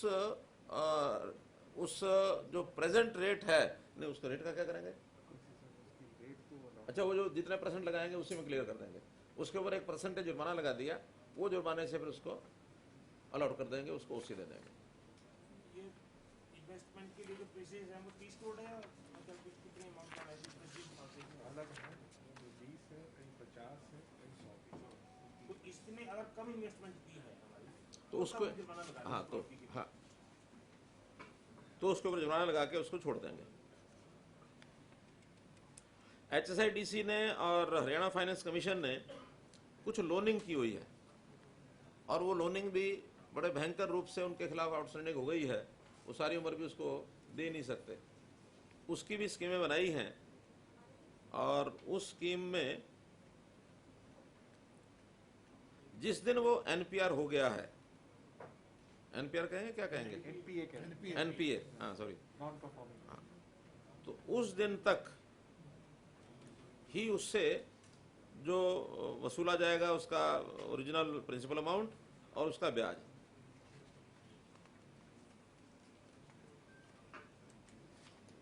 यानी अंतिम भुगतान तक की अवधि के लिए साधारण ब्याज तथा अन्य खर्चों को जोड़ा जाएगा। ऐसे सेटलमेंट क्या है ये आप बता दीजिए जरा। इसके भाग इस तरह से है कि एक तो टर्म लेंडिंग की है, जो जिस तारीख को NPA हुआ, NPA होता है 6 महीने, जब से डिफॉल्ट शुरू हुआ कंटिन्यूसली 2 क्वार्टर्स का अगर डिफॉल्ट हुआ तो उसको NPA मानते हैं। तो यानी मूल प्लस 6 महीने का ब्याज, ये NPA अमाउंट हुआ।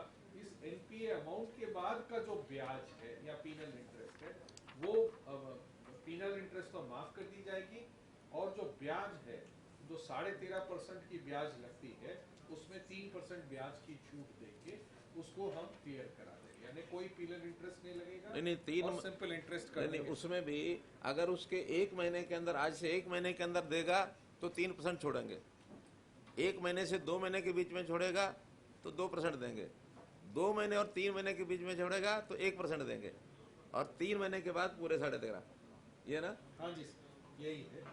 तो इसको ग्रेडेड स्केल में रिलीफ दी है कि जो जल्दी दे देगा तो उसको पूरा रिबेट मिल जाएगा, और कौन सी आगे जैसे जैसे डिले करता है उसको 1% इंटरेस्ट का हर महीने का कम मिलेगा। जो 25 लाख तक की डिफॉल्ट थी, और खासकर ये हरियाणा फाइनेंशियल कॉर्पोरेशन की पुराने डिफॉल्ट है, उसमें हम सेटल कर देंगे 2 गुना, यानी मूल और NPA की अमाउंट है उसके 2 गुना में उस सारे पेमेंट को सेटल करा देंगे। तो इसमें तकरीबन 800-900 डिफॉल्टर्स हैं, ये सारे उनको रिलीफ मिल रही है, और 25 लाख से कम वाले हैं उनका तो हम उम्मीद करते हैं कि ये मोरलेस सारा का सारा ही क्लियर होगा। है कितना HFC से अमाउंट कितना गया है? HFC से अमाउंट है तकरीबन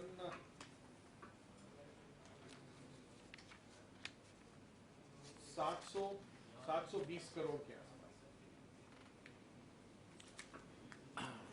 तो मित्रों, ये जो विवादों का समाधान है, इसमें हर एक डिपार्टमेंट को हमने कहा है कि आपकी जितनी पेंडेंसी है सब निकाली, जनता को अनावश्यक तंग करने की बजाय एक रीजनेबल तरीके से हम उनका एक कैलकुलेशन करके उनसे डिमांड करें, और रीजनेबल तरीके से डिमांड करने के बाद भी किसी वर्ग की कोई ऐसी विशेष कठिनाई है उसके हिसाब से उसका समाधान करें।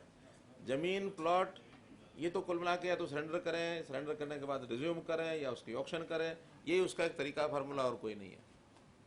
और जो बिल्कुल कुछ दे ही नहीं सकता, जिसकी स्थिति नहीं है देने की, उसके लिए अलग स्कीम प्लान बनाएंगे, उसमें इंटरेस्ट है, पीनल इंटरेस्ट है, आखिर यही चीज़ें हैं जिसके हम रियायत दे सकते हैं। तो कुल मिलाकर लिटिगेशन को कम करना, लोगों को राहत देना, और बहुत से डिपार्टमेंट हैं अपनी अपनी योजना बना रहे हैं, उसको पहले बताना शायद ठीक नहीं है। तो जो मतलब कई विभाग हैं जिनकी पेंडेंसी बहुत है, कई केसेस हैं, लाखों हजारों केस पेंडिंग पड़े हैं, तो वो सारे अपने अपने स्कीमों को बना रहे हैं, और जो कोई फाइनल होती जाएगी वो आपको हम बताते जाएंगे। लेकिन मैं समझता हूँ महीने भर में कुछ ना कुछ स्कीमें और लाएं। सर, HSBC डिपार्टमेंट के अंदर का एक सुझाव का एक मैटर सामने आया है कि उसके अंदर अगर कोई एरर होता है तो उससे संबंधित जो मेल है वो चंडीगढ़ में आती है डिपार्टमेंट में, उसके बाद उसका निवारण जो है वो नहीं होता, महीनों तक नहीं होता, इस वजह से वो तमाम चीज़ें जो है वो पेंडेंसी में रहती है। इसको लेकर के ये एक विषय बना हुआ है HSBC पेमेंट का एरर है, अगर पेमेंट अगर आ गई है तो वो यहाँ ठीक होने के लिए आती है, यहाँ से उसको ठीक नहीं किया जाता, महीनों महीनों तक वो पड़ी हुई। कई केसेस पंजाब में है, पहले भी लोग इंडस्ट्री में पीछे नहीं सुने। ऐसे कुछ अगर केसेस आप बता देंगे तो हम उसकी व्यवस्था, मतलब ऐसा अगर चल रहा है तो ये नहीं चलना चाहिए, नहीं चलने देंगे। माने उसको अगर हमें एरिया वाइज भी, क्योंकि उसको बिल्कुल एकदम नीचे लेवल पर छोड़ना तो उचित नहीं है, बहुत गड़बड़ें नीचे हो जाती हैं, मंगवाना तो पड़ेगा यहाँ, लेकिन यहाँ उसकी मशीनरी हम इतनी बनाएंगे कि यहाँ डिले ना हो, जितना जल्दी जितने केसेस आते हैं कितना जल्दी जल्दी उसको फ्रीक्वेंसी बढ़ा करके उसको ठीक कर सकते हैं, उसका प्रबंध कराएंगे। अगर ऑनलाइन सिस्टम है आजकल तो कोई दिक्कत नहीं है, चाहे कोई करनाल में बैठ के करे या चंडीगढ़ बैठ के करे, पंचकुला बैठ के करे, उसका कोई अंतर नहीं है। लेकिन उसके लिए किसी एक जगह सेंट्रलाइज इसलिए करना पड़ता है कि जो विवाद होते हैं, विवादों का समाधान अगर ऐसा हो कि सबके लिए एक जैसा हो गया तो कोई दिक्कत नहीं। अगर पिकेट चूज करके विवादों का समाधान करने लग गए तो उसमें क्या समस्याएं खड़ी होती हैं आपको पता है। ये सर इसमें ये भी बताया जा रहा है, जो IAS अधिकारी जो इसको करते हैं ना सर, यहाँ पे चंडीगढ़ के अंदर, पंचकुला के अंदर, उनका ये कहना है कि बाबुओं का काम है, हमको सौंप दिया गया है, इसलिए इस ईगो की वजह से भी वो काम नहीं, अब बाबू और IAS बड़ा बाबू और मुख्यमंत्री कोई अंतर नहीं है, ठीक है ना। हमारे यहाँ सब काम करने वाले लोग हैं, और कोई काम नीचे ठीक नहीं हो रहा तो उसको जिम्मेदारी ऊपर वाले आदमी की होती है, वो करेगा ही। अगर किसी IAS जूनियर IAS से नहीं होता तो उसे सीनियर करेगा, सीनियर से नहीं होता तो फिर चीफ सेक्रेटरी करेगा। आखिर समस्याओं का समाधान जो है, विवादों का समाधान, ये समाधान करने की तो सबकी सामूहिक जिम्मेदारी है हमारी। अब लेकिन हर किसी की अनुभव और उसकी योग्यता के हिसाब से अगला हर कोई कर पाता है। सर, फसल खरीद को लेकर जो पहली फसलें थी, इससे पहले जो पिछला सीजन रहा है, उसमें छूट दी गई थी कि किस तरह से पेमेंट लेनी है। ये सारी की सारी जो गेहूं की फसल है, इस बार पेमेंट सिर्फ सीधे किसानों को होगी। और इससे जुड़ा सवाल एक ये है कि जो कृषि कानून है उनमें कहते हैं कि कहीं की भी फसल खरीदी जा सकती है, बेची जा सकती है। क्या हरियाणा बाहर से आने वाली फसलों को भी खरीदेगा इस बार? देखिए, इसमें पहले निर्णय ये करना पड़ेगा कि हमको कौन से कानून में चलना है, पुराने वाले कानून में चलना है कि नए वाले कानून में चलना है। अगर तो पुराने वाले कानून में चलना, नया लागू नहीं होने देना, तो तब तक तो पुराना चलेगा। जिस दिन नया लागू हो जाएगा उस दिन पुराना खत्म हो जाएगा। तो दो चीजें नहीं चल सकती कि चित्त भी मेरी पट भी मेरी। अभी क्या रहेगा? अभी पुराने चल रहे हैं। आज की डेट में पुराने को आज की डेट में नए कानून पर स्टे है, तो इसलिए नए कानून में क्या क्या सुविधाएं मिलेंगी उसकी बात करने का कोई लाभ इसलिए नहीं है कि नया कानून लागू नहीं है। और जो लोग कहते हैं कि नहीं, नए कानून के हिसाब से ये लाभ है, तो उनको मेरी अपील है कि नया कानून लागू होने दें। यूनियन हेल्थ मिनिस्ट्री ने भी कंसर्न दिखाया है कि यूके स्ट्रेन जो है कोविड का, इट्स डेडलीस्ट। आपने खुद माना है कि पहले हम कंट्रोल कर चुके थे, लेकिन एक बार फिर से 900, 800, 900 के रोजाना के केसेस आ रहे हैं। क्या समझते हैं, पब्लिक की भागीदारी उतनी नहीं बन पा रही, क्योंकि प्रशासन तो अपनी तरफ से सख्ती के निर्देश दे ही रखे हैं। क्या कुछ कदम आने वाले समय में इस स्ट्रेन को देखते हुए, क्योंकि घातक है, उसको लेकर सरकार उठा सकती है? देखिए, वैसे तो ये सारी जो निगरानी है ये हमारे MHA और केंद्रीय जो हमारे हेल्थ डिपार्टमेंट वो सब रखे हुए हैं। और केवल यही नहीं बल्कि वैश्विक लेवल पर भी WHO भी इसमें गाइड करते हैं, लगातार उनके साथ संपर्क रहता है। हमारे प्रधानमंत्री जी स्वयं भी रेगुलर बीच बीच में वीडियो कॉन्फ्रेंस के माध्यम से वो गाइड करते हैं। तो ऐसा सामूहिक प्रयत्न है, जैसे जैसे गाइडेंस हमको ऊपर से मिलती रहेगी उसका तो हम पालन करेंगे ही। और जो चीज़ें वर्तमान में जो पहले हमने लागू की थी उसको लागू करने के लिए मैंने बात बता दी है।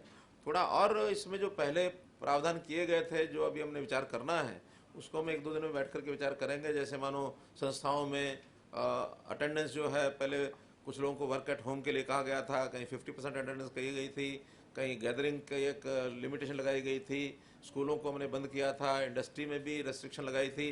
वो सारी अभी विचारणीय है कि अगर हमको लगा कि हाँ ये चीज़ें नहीं रुक पा रही हैं तो उसको करना ही पड़ेगा, और लगा कि हाँ चीज़ें फिर कंट्रोल में हैं तो, क्योंकि ये सारी चीज़ बहुत सोच विचार करके करनी पड़ती है कि एक बार पटरी से कोई चीज़ उतर जाए। हमारी सारी इकोनॉमी पूरे देश की, अपने प्रदेश में तुम देख ही रहे हैं कैसे पटरी से एकदम उतरी थी, बहुत कठिनाई से उसको संभाल के यहाँ तक लाए हैं। तो एक तरफ ये घातक बीमारी है, एक तरफ वो सारा सिस्टम है, तो संतुलन बिठा करके सारे काम करने पड़ेंगे। एक CM साहब, जो आप 3 साल से लगातार ये प्रयास कर रहे थे कि किसानों के खाते में पैसा चला जाए, तो हर बार में आड़ती विरोध करते थे। पिछले साल भी किया, फिर आपने थोड़ा सा उनको थोड़ा सा दी कि चलो उनकी मांग कर लेते हैं। पिछले साल भी कहा कि चलो जो किसान लिख के दे देगा तो मेरी आड़तों के माध्यम से दी जाए। इस बार फिर वो अड़े बैठे हैं कि जी नहीं ये हमारे थ्रू ही होना चाहिए। नहीं नहीं, अड़े अड़े कोई विषय नहीं है। हमारे लोगों ने डिप्टी कमिश्नर से सबसे बातचीत की है और बातचीत करने में उनका कि स्मूथनेस आनी चाहिए और उसमें कोई हमारी दिक्कत हमारी नहीं आनी चाहिए। केवल कुछ लोगों ने ये कहा, थोड़ी परसेंटेज है कि भी जिन किसानों को हमने एडवांस किए हुए हैं उसका क्या होगा। अब सैद्धांतिक तौर पर तो ये कि एडवांस उन्होंने किए हैं, कोई सरकार के कहने पर नहीं किए हैं, ये उनका अपना लेन देन है, उनको करना ही चाहिए। और मुझे नहीं लगता कि कोई किसान ऐसा होगा कि जो पैसा किसी से लेता वापस नहीं देगा, वापस देगा ही। कोई कठिनाइयाँ आएंगी तो उस समय देखेंगे बाद में। किसान के पास भी पैसा आता है तो जिसको देना होता है वो तुरंत देता है। इतना ही है कि पहले जो जाता था वो आड़ती के पास जमा रहता था, वो हिसाब किताब उसका चलता था। आज किसान के खाते में जाएगा तो वहां से वो निकाल करके चाहे उसको अपने बैंक में ट्रांसफर कराए, चेक ले, कैश ले, वो अपना करते ही है। लेकिन आपने जैसे कहा कि कोई अगर आड़ती नए परचेज सेंटर पे नहीं जाएंगे तो हम कुछ और इंतजाम करेंगे। अब वो हमने पहले भी किया था, FPOs का उस टेम्परेरी लाइसेंस पहले भी दिए थे। आखिर तो बिक्री की व्यवस्था होनी चाहिए। कच्चे आड़तियों की जो लाइसेंस की इंस्ट्रक्शन बताने चली गई है और उनको दे देगा। सीएम साहब, आपने कहा कि विवादों का समाधान जो आपने शुरू किया है इसमें कई तरह की योजना स्कीम आपने दी है, राहत दी है, लेकिन सबसे ज्यादा HSVP जो पहले हुडा था और HSVP है, ये सबसे ज्यादा चर्चा में रहता है सर विवाद, क्योंकि इसकी पंजाब हरियाणा हाईकोर्ट में चले जाओ, वहाँ हजारों केस पेंडिंग है और बहुत ज्यादा टेक्निकली जो HSVP महकमा है इसकी स्थिति क्या कहती है सर? आपको लगता है कि इसमें और कुछ बड़ा बदलाव करना पड़ेगा, चूंकि इसकी वित्तीय स्थिति कैसी इस वक्त सर महकमे की, और इस ये विभाग जो है वो कितना लोगों की उम्मीद जो है जिस तरह से अलग अलग सेक्टर शहरों में कटे हैं, वहाँ प्लॉटिंग का जो टेंडेंसी है, तमाम तरह की बहुत सारी। देखिए, पहली बात तो यह है कि हमने आने के बाद सारे जो विवाद हैं इनको कैसे समाप्त किया जाए इसी पर पूरा ध्यान रखा है। नए सेक्टर्स हमने आने के बाद बहुत कम काटे हैं, अब उसकी शुरुआत करेंगे इस टर्म में। लेकिन जितने ये कठिनाइयां हैं इनको ध्यान में रखते हुए सबसे बड़ा विषय था अनाउंसमेंट का। अनाउंसमेंट 2018 में जितनी पेंडिंग थी सारे हमने नोटिस दिलवाए। पहले तो नोटिस ही नहीं जाते थे, 5-5, 6-6 साल नोटिस ही नहीं गए। पिछली बार विधानसभा में मैंने कहा था कि आपने 2012 के बाद सारे नोटिस बंद कर दिए, क्यों बंद किए हमें ये बताइए। लेकिन हमने आने के बाद कहा भी नोटिस नहीं जाएंगे तो सामने वाले को पता ही नहीं लगेगा मेरा कितना पैसा बाकी है और कितना और आगे हो जाएगा। एक साथ सब नोटिस दिए, तब लोगों को लगा कि इतना पेंडेंसी बाकी है, उसी में से फिर ये पेमेंट्स रुकी। रुकने के बाद फिर हमने स्कीमें बनाई। एक स्कीम 40% रिबेट की दी, फिर सेकंड स्कीम 37.5% रिबेट की दी। उसमें बहुत बड़ी संख्या में लोगों ने उसका लाभ उठा करके अपने अकाउंट्स को रेगुलर कर लिया। कुछ लोगों ने बिना लिए यानी बिना स्कीम का लाभ उठाए भी बाद में 5-6 हज़ार लोगों ने अपना छोटी छोटी राशि जिनकी रही होगी या जिसने किसी ने बेचना है, किसी ने कोई जिसकी मजबूरी रही है उसने अपना उठा लिया। शेष अब 15,500 लोग आके ऐसे बचे हैं जिनके विवाद अभी हैं। इसके लिए अब तीसरी स्कीम और हमने लागू कर दी है जिसमें कैलकुलेशन कराई गई 3 जजेस की कमेटी के द्वारा, और उन्होंने जो हमें जो कुछ रिकमेंड किया था उसके आधार पर अनाउंसमेंट की रिकैलकुलेशन हुई। और रिकैलकुलेशन के बाद वो अलग अलग से अलग अलग सेक्टर का अलग अलग प्लॉट का अलग अलग हिसाब बना। कहीं 20% भी किसी को रिबेट मिला, किसी को 60% भी मिला, तो उसको फ्लोट किया हुआ है। उसके 2 महीने का टाइम 30 अप्रैल तक है और अभी लगभग 1500-1600 लोगों ने उसमें अपना लाभ उठा भी लिया है। तो 30 अप्रैल तक, सामान्यतः आखिरी दिनों में ही सब करते हैं, तो 30 अप्रैल तक मुझे लगता है कि ज़्यादातर लोग इसमें से अपना लाभ उठा लेंगे। कोई बचेंगे तो देखेंगे क्या कठिनाई है उनकी। लेकिन अनाउंसमेंट के अलावा भी कुछ कठिनाइयाँ हैं, जैसे अल्टरनेटिव प्लाट्स का है, जैसे एक वो मूल की पेमेंट नहीं, एक अलॉटीज, हाँ वो क्या है, आउटस्टीज कोटे के जो प्लॉट्स हैं, ये 2 चीज़ें हैं जिसका लिटिगेशन अभी ज़्यादा है। उनकी भी कोई स्कीम बना करके उनको भी हम, मुझे लगता है कि कोई सेटलमेंट हम करेंगे उनसे। कोर्ट्स में केसेस बहुत गए हुए हैं। अनाउंसमेंट वाले केसेस में हमने कहा कि जो इस स्कीम का लाभ उठा करके और कोर्ट से बाहर अपना फैसला करना चाहे तो आगे कर सकता है, लिटिगेशन अपने आप समाप्त हो जाएगी। 1681 लोग। तो ऐसे ही हम लगातार लगे हैं कि हर विभाग की ऐसी जो समस्याएं हैं लोगों की, इसको कैसे हम हल करें। तो ये बताएं कि ये लगातार मीडिया में चल रहा है मंत्रिमंडल के विस्तार का, क्योंकि आप सामने मौजूद हैं, ये बताएं कि मंत्रिमंडल का विस्तार कब तक हो रहा है? क्यों चिंता कर रहे हो? नहीं, इतनी चिंता क्यों कर रहे हो आप? ये चिंता तो हमारी होनी चाहिए, आपकी थोड़ी। नहीं, आपसे ज्यादा मीडिया को जाना चाहिए। चुनाव ये के एक बाद साल से करोगे? चली वैसे ये मंत्रिमंडल बनाना बिगाड़ना इसे मीडिया ही करता रहता है, ये मीडिया ही करता रहता है। केवल आपका नहीं क्षेत्र आप इतना ज्यादा रुचि ना लिया करो इसमें।